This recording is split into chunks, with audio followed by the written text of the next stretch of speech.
सुन रहे हैं समाचार एजेंसी ऑफ इंडिया का ऑडियो बुलेटिन। नमस्कार, आप सुन रहे हैं समाचार एजेंसी ऑफ इंडिया में शनिवार 27 जून 2020 का प्रदेश स्तरीय ऑडियो बुलेटिन। अब आप रीना सिंह से समाचार सुनिए। देश में कोरोना के संक्रमित मरीजों की तादाद का आंकड़ा 5 लाख से ज़्यादा पहुंच गया है। वर्तमान में यह आंकड़ा 5,10,692 पहुंच गया है। देश में कुल एक्टिव मरीजों की तादाद से लगभग 98,000 ज़्यादा ठीक होने वालों की तादाद हो गई है। देश में अब तक सक्रिय मरीजों की तादाद 1,98,541 एवं रिकवर्ड मरीजों की तादाद 2,96,381 है। जिनका निधन हुआ है उनकी संख्या 15,712 है। मध्य प्रदेश में कुल संक्रमित मरीजों की तादाद से लगभग 7,356 से ज़्यादा लोग स्वस्थ हो चुके हैं। प्रदेश में आंकड़ा 12,798 पहुंच गया है, जिसमें एक्टिव मरीजों की तादाद 2,448, रिकवर्ड मरीजों की तादाद 9,804, जिनका निधन हुआ है उनकी तादाद 546 है। जिन जिलों में कोरोना के संक्रमित मरीजों की तादाद 200 से ज़्यादा है, उनमें इंदौर में 4,543, एक्टिव मरीजों की तादाद 962, भोपाल में 2,664, एक्टिव मरीजों की तादाद 602, उज्जैन में 853, एक्टिव मरीजों की तादाद 46, नीमच में 436 एवं एक्टिव मरीजों की तादाद 29, बुरहानपुर में 391, एक्टिव मरीजों की तादाद 4, जबलपुर में 380, कुल मरीजों में से एक्टिव मरीजों की तादाद 68, जबलपुर में 380, कुल मरीजों में से 68 सक्रिय मरीज, ग्वालियर में कुल संक्रमित मरीजों की तादाद 321 एवं एक्टिव मरीजों की तादाद 56, सागर में 319 एवं एक्टिव मरीजों की तादाद 67, खंडवा में 299 एक्टिव मरीज 19, खरगोन में कुल 277 मरीजों में से एक्टिव मरीजों की तादाद 42, मुरैना में कुल संक्रमित मरीजों की तादाद 260 एवं एक्टिव मरीजों की संख्या 112 तथा देवास में 210, कुल संक्रमित मरीजों में से एक्टिव मरीज 31 हैं। प्रदेश में अनूपपुर, दतिया, झाबुआ, अलीराजपुर एवं उमरिया में एक्टिव मरीजों की तादाद 0 है। प्रदेश में आयुष विभाग द्वारा जनसाधारण को कोरोना संक्रमण से बचाव और इलाज के लिए बड़े पैमाने पर आयुर्वेदिक, होम्योपैथी और यूनानी पद्धति का प्रयोग किया जा रहा है। इसके तहत आयुष विभाग के 1847 दलों द्वारा गत मार्च से विभिन्न पद्धतियों की दवा और खास तौर पर आयुर्वेदिक काढ़े का डोर टू डोर वितरण किया जा रहा है। इन दलों में सम्मिलित आयुष चिकित्सक, पैरामेडिक तथा आयुष चिकित्सक छात्रों द्वारा अब तक प्रदेश के 1,29 लाख परिवारों के 3,14 लाख से अधिक लाभार्थियों को आयुष रोग प्रतिरोधक औषधियों का वितरण किया गया है। इनमें 1,29 लाख शहरी क्षेत्र के और 1,85 लाख ग्रामीण क्षेत्र के लाभार्थी शामिल हैं। चिकित्सा पैथियों के हिसाब से 48 लाख परिवारों को आयुर्वेदिक दवा, 77 लाख परिवारों को होम्योपैथिक दवा और 4 लाख परिवारों को यूनानी दवा दी गई। इस प्रकार कुल 1,44 लाख आयुर्वेदिक दवा, 1,54 लाख होम्योपैथिक दवा तथा 16,60,000 नागरिकों को यूनानी दवा वितरित की जा चुकी है।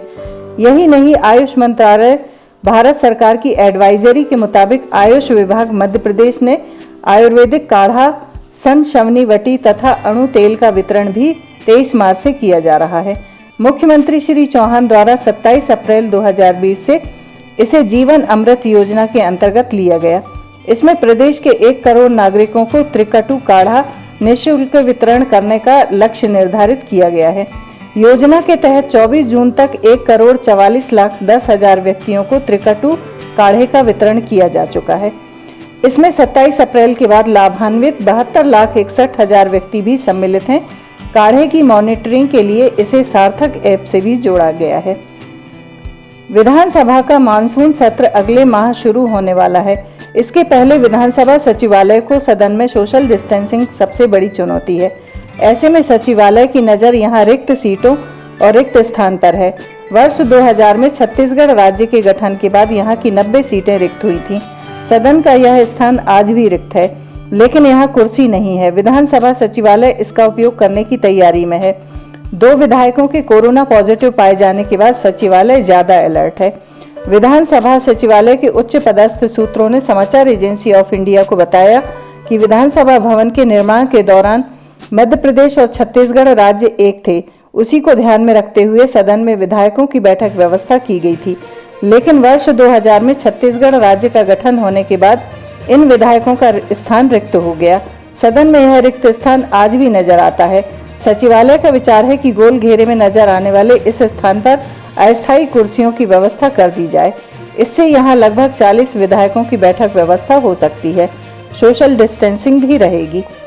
सूत्रों की माने तो वर्तमान में 24 विधानसभा सीटें रिक्त हैं। सदन में एक एंग्लो इंडियन की सीट पहले से रिक्त है। यहाँ शुरुआत से ही एक अतिरिक्त सीट लगाई गई थी। इस तरह 26 सीटें रिक्त मिल रही हैं। इसके बावजूद भी सचिवालय को लगता है कि सोशल डिस्टेंसिंग का पालन नहीं हो पाएगा, तो सदन में रिक्त स्थान को देखा जाएगा। सूत्रों ने आगे बताया कि सदन में अध्यक्षीय दीर्घा और अधिकारी दीर्घा भी है। कोरोना संक्रमण के कारण इस बार आमजन को सदन की कार्यवाही के लिए पास जारी नहीं किए जाएंगे। ऐसे में यहाँ की अध्यक्षीय दीर्घा का उपयोग किया जा सकता है। अधिकारी दीर्घा का उपयोग इसलिए नहीं कर सकते क्योंकि सदन की कार्यवाही के दौरान मंत्रियों की मदद के लिए विभागीय अधिकारियों का मौजूद रहना अनिवार्य होता है। सूत्रों ने यह भी बताया कि सदन की कार्यवाही का ब्यौरा लिखने के लिए यहाँ सचिवालय के रिपोर्टरों की बैठक व्यवस्था है। सदन की कार्यवाही मदद के लिए सचिवालय के अफसरों का यहाँ स्थान है। अब इनके बीच भी सोशल डिस्टेंसिंग जरूरी है। ऐसे में इनके लिए यह स्थान कम पड़ेगा। इसके लिए भी विचार हो रहा है।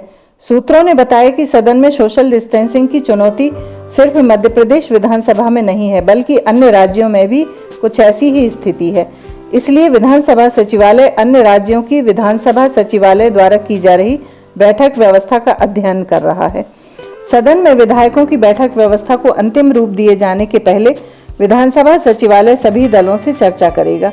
उनके सुझाव के बाद कोई निर्णय लिया जाएगा। सचिवालय को उम्मीद है तब तक मुख्य विपक्षी दल कांग्रेस की ओर से नेता प्रतिपक्ष का चयन भी हो जाएगा, क्योंकि नेता प्रतिपक्ष के अभाव में सचिवालय कांग्रेस दल के नेता के तौर पर पूर्व मुख्यमंत्री कमलनाथ से ही पत्र व्यवहार कर रहा है। लेकिन सदन के मामलों में चर्चा के लिए नेता प्रतिपक्ष अधिकृत पद है।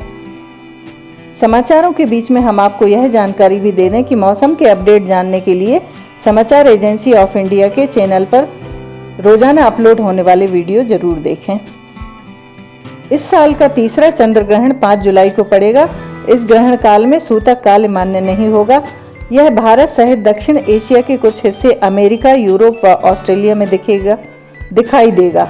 खगोलविदों के अनुसार वर्ष 2020 में कुल 6 ग्रहण लगेंगे।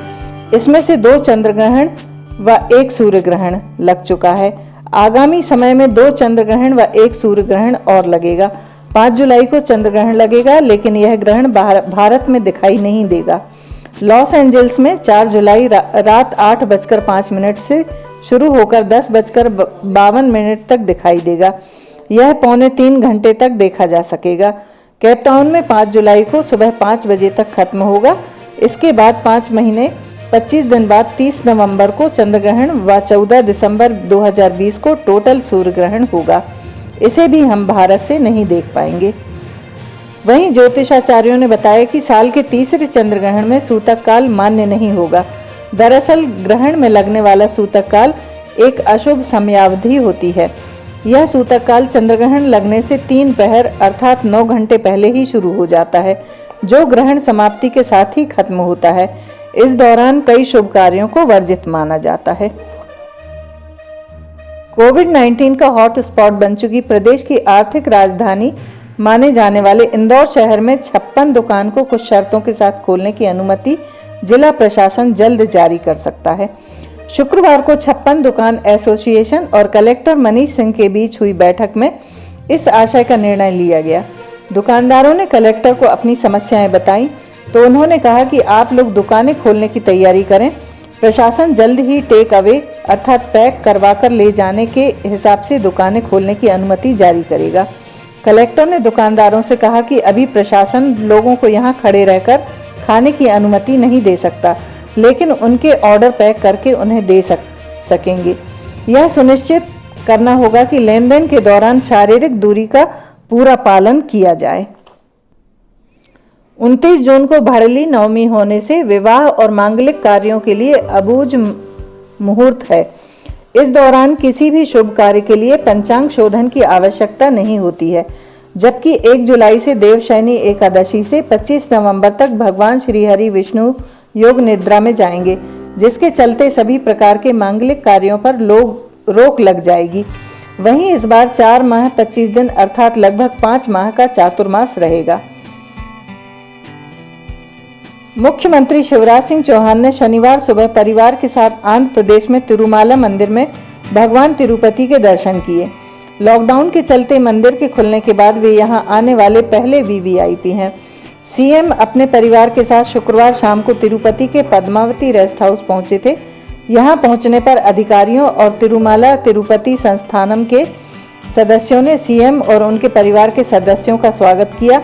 शनिवार सुबह वीआईपी दर्शन के समय उन्होंने भगवान के आशीर्वाद लिए। उन्होंने मंदिर का तीर्थ प्रसाद ग्रहण किया और सुंदरकांड प्राणायाम में भी शरीक हुए। राज्य शासन ने कोरोना महामारी में प्रभावी लॉकडाउन को देखते हुए प्रदेश में विद्युत उपभोक्ताओं को राहत देने का निर्णय लिया है। निम्न दाब, गैर घरेलू और औद्योगिक उपभोक्ताओं एवं उच्च दाब टैरिफ भुगतानों में स्थायी प्रभार की वसूली अस्थायी रूप से स्थगित कर दी गई है। इस राशि की वसूली अक्टूबर 2020 से मार्च 2021 के विद्युत बिलों के नियमित भुगतान के साथ 6 समान किश्तों में बिना ब्याज के की जाएगी। प्रदेश के जिन उपभोक्ताओं द्वारा लॉकडाउन के चलते अप्रैल और मई में विद्युत बिलों का भुगतान सामान्य नियत तिथि तक किया गया है, उन्हें 1% की अतिरिक्त प्रोत्साहन राशि निम्न दाब उपभोक्ताओं को अधिकतम 10,000 और उच्च दाब उपभोक्ताओं को अधिकतम 1 लाख रुपये आगामी बिल में दी जा रही है। यह राशि विद्युत वितरण कंपनियों द्वारा वहन की जाएगी। केंद्रीय माध्यमिक शिक्षा बोर्ड सीबीएसई ने बचे हुए विषयों की परीक्षाएं स्थगित करने के बाद अब इन विषयों में अंक देने की प्रक्रिया भी तय कर दी है। बोर्ड की आधिकारिक विज्ञप्ति में बताया गया है कि जिन छात्रों ने 3 से अधिक विषयों में परीक्षाएं दी हैं, उन्हें सर्वोत्तम प्रदर्शन वाले 3 विषयों में प्राप्त अंकों के औसत अंक उन विषयों के लिए दिए जाएंगे जिनकी परीक्षाएं नहीं हुई हैं। जिन छात्रों ने केवल 3 विषयों में परीक्षाएं दी हैं, उन्हें सर्वोत्तम प्रदर्शन वाले 2 विषयों के औसत अंक बाकी की परीक्षाओं के लिए दिए जाएंगे। जिन छात्रों ने केवल 1 या 2 विषयों में परीक्षा दी है, उनका परिणाम परीक्षा वाले विषय तथा आंतरिक, प्रायोगिक और परियोजना परीक्षा में उनके प्रदर्शन के आधार पर घोषित किया जाएगा। इस आधार पर 10वीं और 12वीं कक्षा के परिणाम इस वर्ष 15 जुलाई तक घोषित किए जाएंगे। कोरोना वायरस के चलते राज्य के बाहर से आए श्रमिकों को रोजगार के अवसर उपलब्ध कराने के लिए राज्य सरकार ने प्रवासी श्रमिक आयोग का गठन किया है। मजदूरों के लिए आयोग बनाने वाला मध्य प्रदेश पहला राज्य बन गया है। आयोग का कार्यकाल 2 साल का होगा। इसमें अध्यक्ष सहित 2 सदस्य भी बनाए जा सकेंगे। ये आयोग रोजगार सेतु पोर्टल में पंजीकृत 6,30,000 से अधिक श्रमिकों के लिए काम करेगा। आप सुन रहे थे रीना सिंह से समाचार एजेंसी ऑफ इंडिया में शनिवार 27 जून का प्रदेश स्तरीय ऑडियो बुलेटिन। रविवार 28 जून को एक बार फिर हम ऑडियो बुलेटिन लेकर हाजिर होंगे। अगर आपको यह ऑडियो बुलेटिन पसंद आ रहे हो तो आप इन्हें लाइक, शेयर और सब्सक्राइब जरूर करें। फिलहाल इजाजत लेते हैं। नमस्कार।